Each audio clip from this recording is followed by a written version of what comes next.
Anthony Joshua says he blames himself for his loss, his first fight with Andy Ruiz, not his trainer, Rob McCracken. What up, Fight World? It's your boy Ego, and I'm back with some more boxing. Make sure you smash the like button. Also, subscribe to the channel for the latest and greatest in boxing. If you want to become part of the gang, notification gang, please hit the bell icon. Shout out to the Super Chats channel donations, the Venmo donations, and the Patreon family. We working. Sign up for ESPN Plus below. The link is in the description of all my videos. Helps the channel as I am an affiliate. Now, June 1st, things didn't go well for Anthony Joshua at Madison Square Garden. He lost all of his titles, IBF, IBO, WBA, and the WBO titles to newcomer Andy Ruiz. And he's not a newcomer, but, you know, he was kind of new on the scene where a lot of people didn't know who he was. And Joshua commented he has taken criticism and, like, you know, the opinions of other people, Lennox Lewis, I know myself, I've said this on my channel, that he should perhaps look into getting another trainer. And he says it's all his fault and he's not switching his trainer. He says, quote, "The style was wrong. The style was wrong. Looking from the outside, if I'm looking at it from Rob's point of view, I've got to put myself in Rob's shoes thinking, what is he doing, man? Do you know what I mean? Take myself out of that body and look at what I've done. Everything wrong." He said, that's why I say it's my own fault. Because he thinks he basically abandoned the game plan. He says, that's why when people talk about, oh, he should change his trainer or give me advice, give me this advice, I've got the best man beside me that's taking me there. That's going to take me all the way, you know. So it was me. I blame myself. I look at myself in the mirror and I blame myself. So I'll get it right. I'll get it right. And, you know, that's his opinion on the situation. I want to give my opinion on the situation. He's saying is me and me. I still disagree. I still think he should look at a different trainer. Like, first of all, this is what I don't even think Joshua is understanding. It's not even just this one fight. You know what I'm saying? Like, this is the only fight he lost. And, you know, this brought everything to the forefront. But people have thought this for a while. And my thing is this. Joshua has regressed since his best win over Klitschko. Point blank period. I think Anthony Joshua that was his coming of age, passing of the torch performance. And his performances against lesser people like Takam and stuff, he hasn't looked tack sharp. You know, in that fight, he did his thing, but he also, it looked like he got headbutted and he was visibly frustrated. Or I think he got headbutted or something. His nose hurt. The stoppage I thought was premature and like he was winning. Don't get that twisted. But I still think it was like kind of a mercy stoppage from the referee. Joseph Parker wasn't his best work. Povetkin, he was losing some of the early rounds before he, you know, stuck with it. So that's the thing. It's not even just this Andy Ruiz fight particularly, but I don't think he realized it. He's trying to, you know, portray this like alpha male role, like, oh, I accept full responsibility. It's me. But whatever, you know, he's gonna have a chance December 7th to try to set this right. I'm just giving you my opinion. I think the biggest thing for me is I think that Anthony Joshua, his style, he would probably be better suited with an American trainer because he has physical tools, you know, long arms, he's in shape, or he looks the part or whatever. He's tall, he has power, he has some experience, the gold medal, amateur experience, pro experience, right? And he just wants to build from that. And just with that pairing, I don't know how much more they could do. Like, it seems like Joshua has more of a British style of fighting, which I really don't feel is necessarily the way he fights and the way he's being trained to fight and the drills he's doing. First of all, some of his exercises, I feel they're not really even boxing specific. They really do very little to benefit who you are as in the heavyweight division. Kind of similarly, Andre Ward says Joshua has to stop worrying about the bulk and the muscle and, you know, being an Instagram model. And I agree with that. And I've said that. even before Dre said those comments, because it looks like there's a difference between looking the part and being the part. Deontay Wilder told you that. He said, "Oh my God, how rather be the part than look the part." A lot of people say, "Oh, you a heavyweight, you don't really look like a heavyweight." But what is a heavyweight supposed to look like? And I agree. It's not really about the look and the aesthetics and how vascular you are and stuff like that, because we've seen it time and time again. The guy who has the dad bod beat the other person. I mean, just look at the Andy Ruiz fight. Andy Ruiz is the guy who had better wind and better lungs, and he's the guy that people perceived as just some fat boy. You get what I'm saying? Meanwhile, Joshua is built like Thor.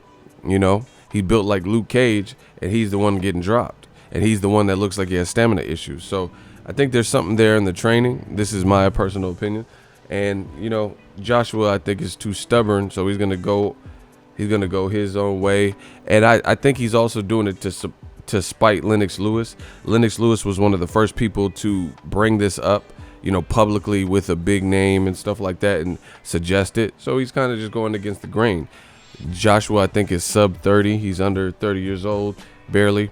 And he's just kind of going against the grain for it. So we'll see how it plays out for him in the Andy Ruiz rematch. I just think that once you get to an elite level, you have to keep learning. And I don't know. Because I got to watch the fight again, to be honest. But I don't remember crazy advice or anything memorable during those moments from Rob McCracken or his corner. I really don't. Versus when I watched Ward versus Kovalev, I was at the fight. So when I went and rewatched it from TV and heard the commentary, Virgil Hunter gave Andre Ward great advice after he got dropped in the second round. Nothing stands out, but again, I'll watch it again to see if anything was said that made the most sense. Just like the sense of urgency, the way it was, they were letting Joshua talk. Like, American trainers are a little bit different. Like, I've seen American trainers slap the fighter. That might be what Joshua needed. These dudes they're not slapping you like on some pimp slap. They're slapping you to snap you out of it, because there were moments in that where Joshua was talking. Joshua shouldn't be doing any of the talking. He should be doing, I don't care if he has a concussion or not, he needs to be doing the listening. This is your life on the line. This is your career on the line. And Joshua was like, "Oh yeah, what did he hit me with? What punch was that? Why do I feel like this?" You got to snap your fighter out of that, because whatever he's going, concussion or whatever the situation is, you got to redirect his focus. And I don't really remember his team or corner doing that.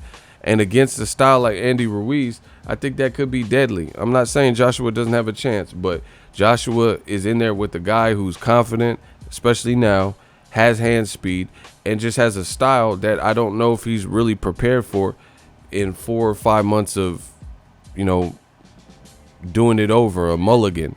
I don't really know if he can bring it all together, but we're going to see December 7th. This is just kind of my opinion on the situation. And, I really think the fighter should analyze their stuff before they take a loss, because it is kind of hard now to just lose and then, switch trainers and then just learn everything right then and there, because chemistry takes time. You look at LeBron James going with the Lakers.